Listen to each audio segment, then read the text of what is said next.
that in fact in this amendment, the number of nominees have been increased. We are talking about the middle class. Today, a middle class person can nominate 4 nominees in succession or simultaneously. हमारे bank में lockers होते हैं, bank से हम locker लेते हैं, article रखते हैं, नॉमिनी का प्रोविजन मुझे आश्चर्य लग रहा है, अभी तक बैंक लॉकर नॉमिनी प्रोविजन नहीं था। मैं धन्यवाद देना चाहूंगा नरेंद्र मोदी जी का कि इस प्रकार से सक्सेशन के साथ 1 2 3 4 1 2 3 4 इन सक्सेशन इसके बाद ये आप सक्सेशन के साथ नॉमिनीज के नाम को अपॉइंट कर सकते हैं। आज आपने अभी रूल नंबर 94 के विषय में कहा, the ambit should be with in the banking laws, the ambit should be within the rules framed for the reforms of the banking sector. I want to remain within this ambit, within this framework, and want to bring out some very important and pertinent points, sir. Sir, the banking crisis was one of the biggest legacies that we got from, thanks to them, we got from them in 2014. Let me give you a data. Atal Bihari Vajpayee ji led NDA government, when they took the office, the gross NPA, GNPA ratio in public sector banks was 16%, and when Atal Bihari Vajpayee ji left the office of Prime Minister, he brought it down to 7.8%. Thanks Atal ji, thank you very much.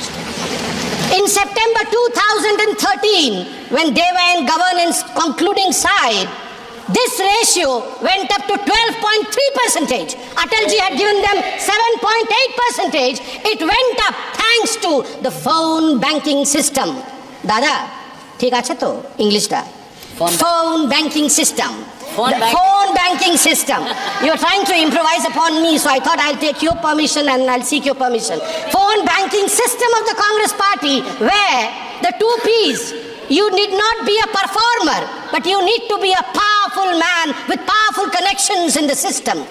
Phone उठा करके इनके नेता बोलते थे loan दे दो, loan वापस आएगा कि नहीं देखना नहीं है।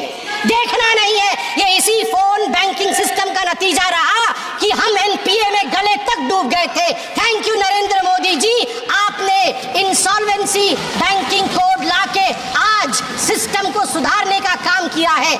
आज हम आगे बढ़े। आज मैं हाउस से एक निवेदन करूंगा, मैं पहली बार का सांसद हूं, सब ज्ञानी गुणी लोग बैठे। नहीं आप भी ज्ञानी है सर, मैं आपके ऊपर कोई आक्षेप नहीं लगा रहा, आप ज्ञानी गुणी लोग बैठे हैं। मैं आपसे एक निवेदन कर रहा हूं कि आज आप नागरवाला केस जरूर पढ़ें। हम पार्लियामेंट में खड़े हैं sir. I want to bring to your notice a famous case of 1971. May 24, 1971, there was a phone call. There was a phone call to the parliamentary branch of State Bank of India.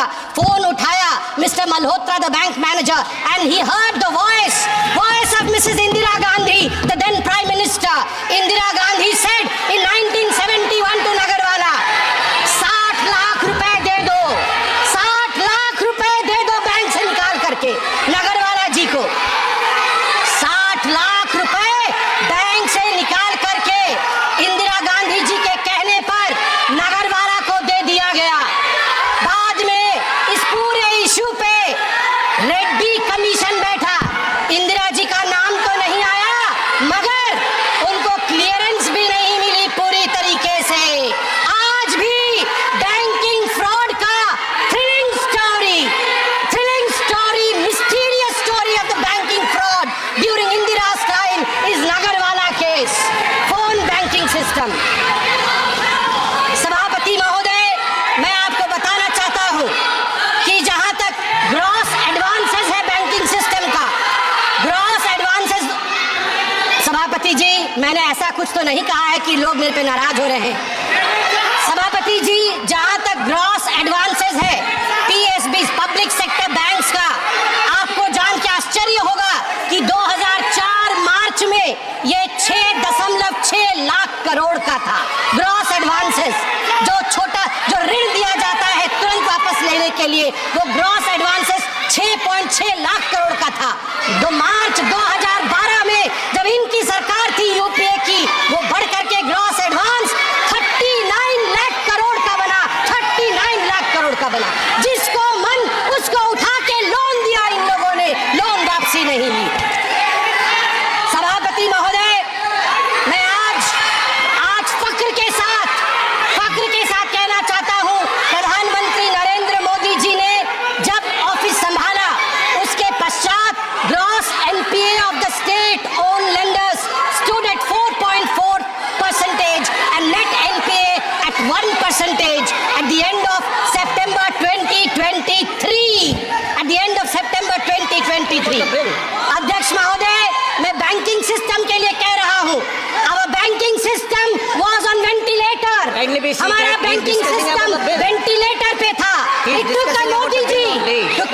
Rescue, recover and resuscitate, RRR।